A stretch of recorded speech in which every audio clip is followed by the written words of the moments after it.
I want to thank you for coming to this session, and I would like to thank Susan for organizing a session on this topic, and I'm very pleased to be on the panel.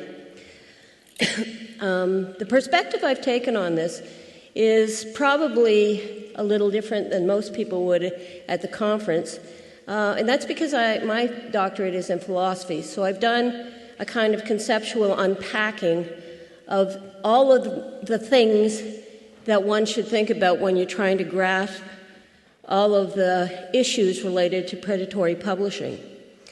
And so what I've done is a very traditional, old-fashioned thing.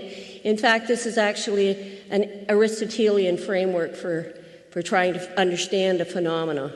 So in these slides, I will be dealing with the intent, the content, and the consequences of predatory publishing, which is a fairly traditional philosophical approach. And the other thing I'd like to say is it's fairly dense. No, it's very dense. The text, it's a very text-based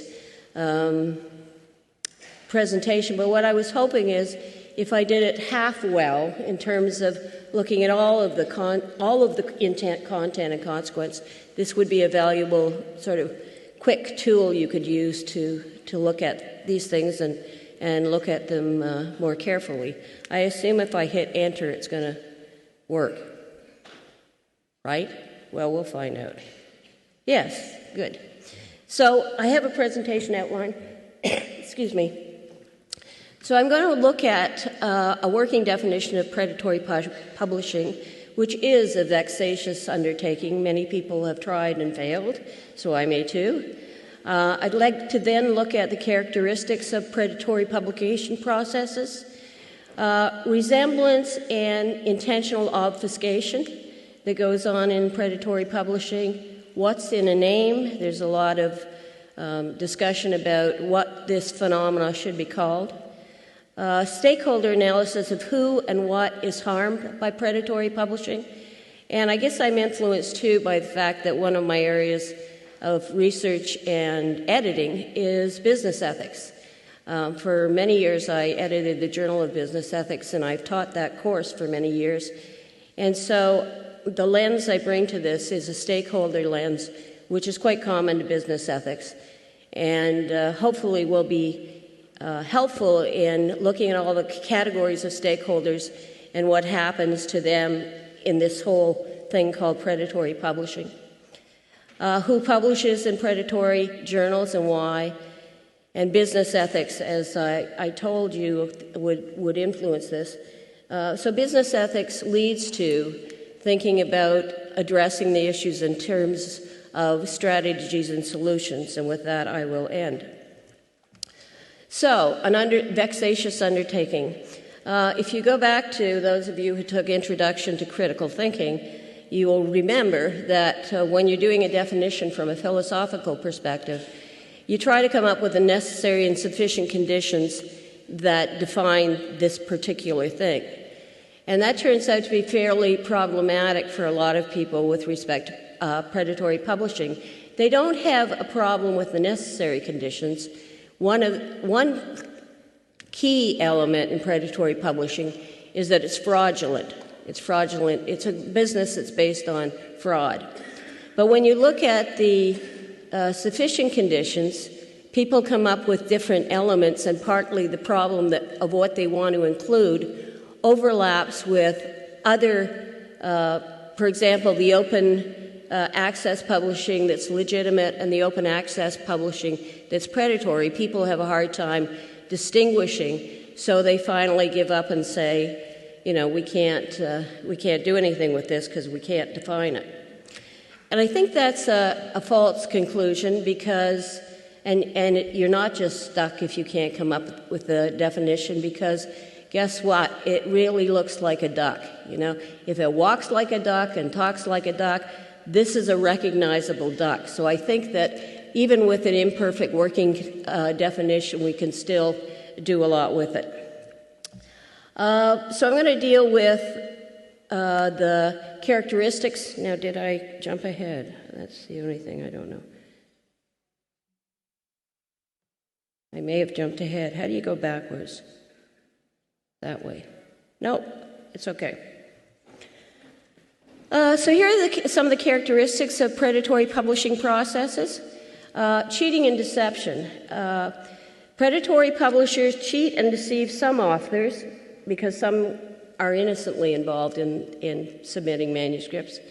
And indirectly, it involves cheating and deceiving funders and institutions through charging publishing-related fees without providing expected or promised services.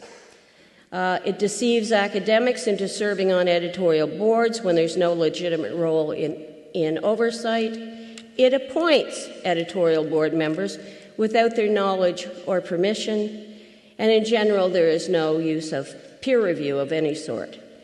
And it imposes mandatory fees as a condition of acceptance of an article.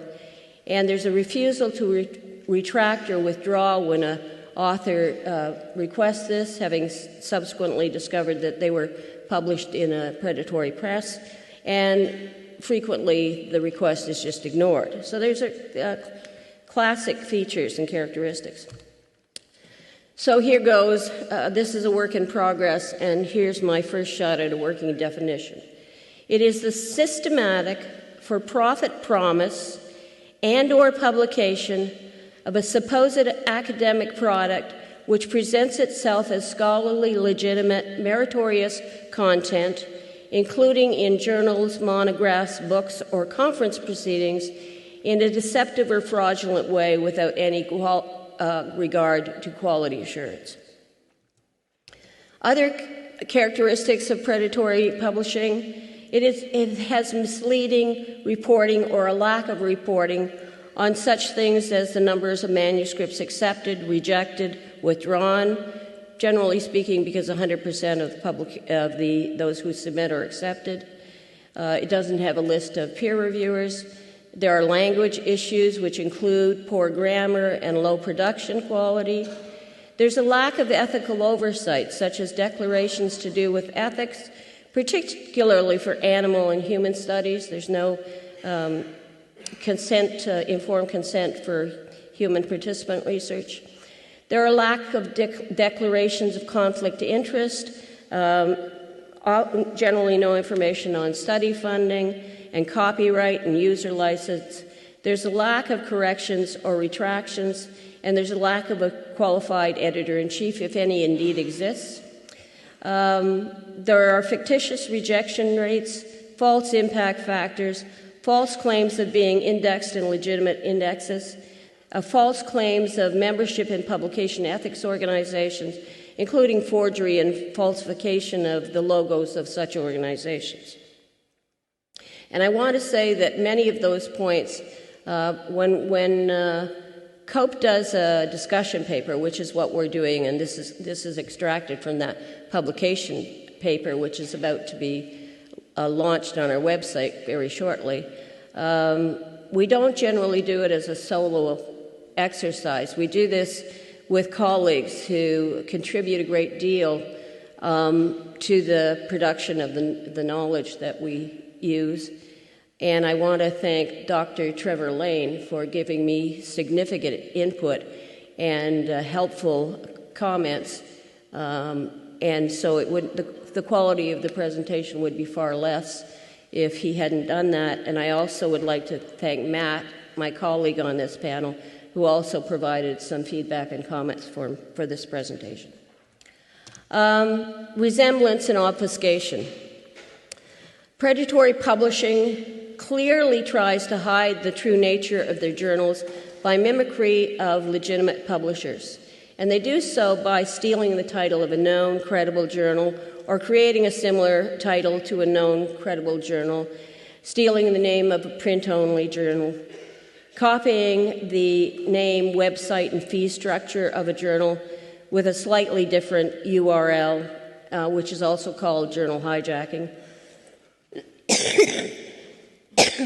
The humidity is not good for my breathing, so. Creating a website as a submission platform for multiple hijacked journals. And again, as I mentioned yesterday, or in the previous slide, forging a logo of legitimate organizations on websites falsely claiming membership in organizations that they don't belong to. And we have this problem at COPE. We try to do things that will mitigate. It's very easy to copy a logo which is on your website and on all your publications.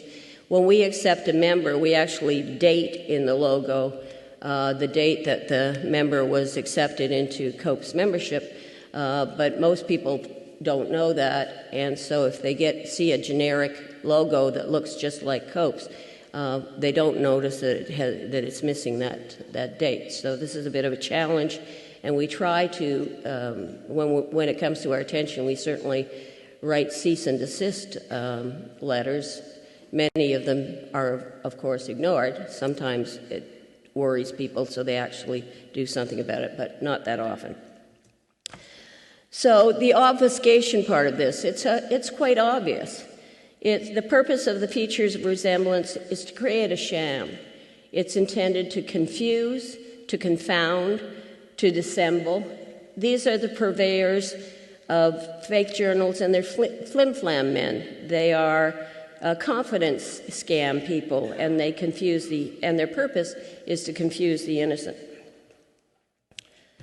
Recruitment strategies. As many authors have noted, for example, Carroll in 2016, one hallmark of recruitment of predatory publishing is massive cold calling invitations to publish in the journal via email. And I'm sure most of you, those of you who are academic scholars and publish, get these things regularly. And I most frequently get dentistry and gynecology and obstetrics. I don't know why, since I'm a philosopher. But that's also part of the massive cold call, is that frequently this is stuff that has absolutely nothing to do with your research. These invitations frequently include invitations at the same time to join the editorial board. And as I just noted, and as Erickson and Helgeson noted in their article in 2017, many of these invitations are out of the scope with the invitee's expertise, as there is a familiar piracy practice of spamming researchers' email boxes with authors to submit papers in areas that they know little or nothing about. So what's in a name? There's a debate that has been going on constantly for at least the last 5 years about keeping the name predatory publishing for this versus getting rid of the name and changing it to something else. So I'm going to first go the arguments against the term and then give you the arguments for the term. So against using the term predatory publishing, it is not descriptive or instructive of what it is supposedly describing. So as a philosopher, I find that slightly disturbing. Some other suggestions of what these things could be called are, and this is not an exhaustive list: fake, rogue, questionable, parasitic, deceptive, etc. Another criticism is that predatory suggests victims, powerless people who are acted upon without their full knowledge, while a number of studies have shown that some scholars knowingly publish in predatory journals. And consequently, calling the issue predatory publishing obviates or mitigates personal responsibility in choosing where one publishes. So, arguments for the term. Well, since Jeffrey Beal coined the term, it's become accepted and used by many. If we're all familiar with the term, why change it, is the most frequently stated comment. And some people actually are victims who unknowingly submit their research, so it's an appropriate term for them. And I should note that at this point in writing the discussion paper, COPE has been basically hasn't taken a position on whether they think it should be changed or should remain predatory publishing. Personally, to distinguish between COPE's position, I'm more in favor of getting a description that actually describes what the issue is, what the phenomena is. Okay, so I said I was going to look at this through a stakeholder lens, and there are a number of people and organizations that are negatively affected by predatory publishing. And one is the innocent author. The first one is the innocent author who is duped, pays for services without receiving any of the basic services of academic publishing, including constructive, I better speed up. The thing is, when you tell me I've only got 5 minutes, I don't cut things out, I just talk a lot faster. So they pay for a service, they don't receive any service. They may lose their status with their peers when it's discovered they published in a predatory journal. It may lead to an investigation by the university employer for unethical publication and result in disciplinary impact. And the damage may be long-term, as there's no retraction or withdrawal of the article once it's accepted. There are legitimate open access journals, and they get confused with predatory open access journals, and their reputation may be harmed. There's legitimate journals which are not top-ranked or may not entirely follow best practice journals, and they may also be confused with predatory publishing. Research and its funding sources. Publication in a predatory journal wastes resources such as university infrastructure and administrative support, as well as research funding. Assuming the research was legitimate and carried out with research integrity, the findings of the funded research will be lost as authors cannot republish their articles in legitimate journals. And if they don't get into any legitimate citation indexes, the material is not readily available to the research community, and so there's a loss there. And this another point is, given that there's no peer review, it's not clear whether the research should be in a part of the scholarly record or not. Conversely, if the research is shoddy and gets published in a predatory journal, and someone comes upon it, it may be cited, and it will obviously then pollute the scholarly record. And if a scandal arises, as happens when journalists get a hold of this stuff, the scandal may tarnish and call into question the legitimacy and value of publicly funded research. Universities, the comment is pretty much the same. As a corollary, the wider community may start to challenge the legitimacy of public funding for research and public funding of universities, qua universities. Citizens, lastly, the citizens who pay taxes lose for all of the reasons stated above. 3 minutes, okay. So who publishes and why? Well, I'm going to skip over this and just give you the reasons why. There's two groups of people primarily who are identified in the research. One are people for whom English is not their first language, people from parts of Asia and Africa, and a recent study offered that I give the reference to was a study that surveyed 5,000 German authors who published both in some high-status, legitimate peer-reviewed journals and also published in predatory journals. In terms of the hypothetical reasons, I give one that I think is probably, well, both of these I think is probably contributes. There's an increased pressure based on everyone caring so much about world rankings of a university, and that's increased the requirement of scholars to publish significantly more, and that motivates the desire to seek rapid publication, which predatory publishers promise and deliver on. The other issue, according to Curry and Lillis, and I think this is probably quite sound, is the dominance of English. English is the lingua franca of scholarly publishing and citation indexes, and this discriminates against researchers for whom English is a second language who have difficulty sometimes getting published, and perhaps given anxiety about not being able to be accepted, they turn to predatory publishing. So, a business case.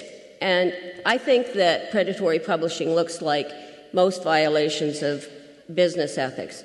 And I think it's just another example of that. Business ethics violations occur when profit businesses violate either laws, and/or laws and/or ethical norms and laws for the purpose just of increasing profit. At their worst, business ethics violations involve harming human beings, including making them bankrupt, or physically harming them, including death or damage to animals and the environment. In the Enron case, all of these things happened, including they created a number of brownouts in California when it was very hot, and people died who had needed their technology to live. So I think this fits in very well with the serious kinds of violations of business ethics. There are generally two approaches to the problem. The first is caveat emptor, buyer beware. And there's a lot in the literature available to people that's a caveat emptor kind of assistance. So we find that kind of thing in Think, Check, Submit. If you look at Think, Check, Submit, it's an educational process to, do you ever read this journal? Have you ever cited this journal? Do you know who the editor-in-chief is? When you ask these kind of questions, it becomes less and less plausible that you'd be submitting an article to one of these journals. And other empirical work provides data on the nature of predatory publishing, including information about the owners and promoters, and that's educational buyer beware kind of stuff. The other is addressing the problem as businesses committing criminal acts. And certainly predatory publishers commit criminal acts, and recently in April 2019, the Federal Trade Commission in the United States won a court case against the owner named as a person, Omics named as a company, and any other companies related to Omics, and the court imposed a $50.1 million U.S. fine on Omics. Personally, I think those are complementary approaches, and I think both of them should be continued to be utilized, and I would encourage people to do both. And that's it. Thank you for your attention. There's some references here, and we always end with a picture of our colleagues at COPE. Thank you.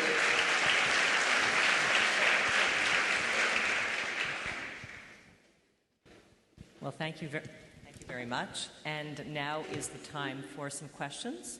So I see people heading to Chris. Go ahead. Hello, I'm Chris Graff. I am the past co-chair of COPE. I have a question that is not a Dorothy Dixer for the Australians in the room, and it's not a conflicted question at all, actually. It's a question that I don't know the answer to, and I'm not sure if it's fair to ask one of those. But, Deb, what lessons have you got from your insights as a scholar of business ethics into the things that have worked in addressing problems like this in other sectors? I think there's one of the best approaches is, I think, going through the courts. It's very common for corrupt businesses to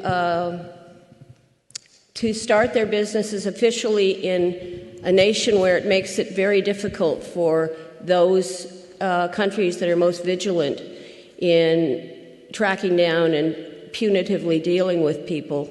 That's where they tend to establish their businesses because they want to make it difficult. The history of looking at issues with business ethics is that in the 18th century, in British common law, people came up with a concept called corporate personhood. And it's about artificial people who do all the business of the company. And since for the last 30 or 40 years that there's been a lot of business ethics research done, that answer that I was only doing it for the company or the company was only doing it has been exposed as totally morally inadequate.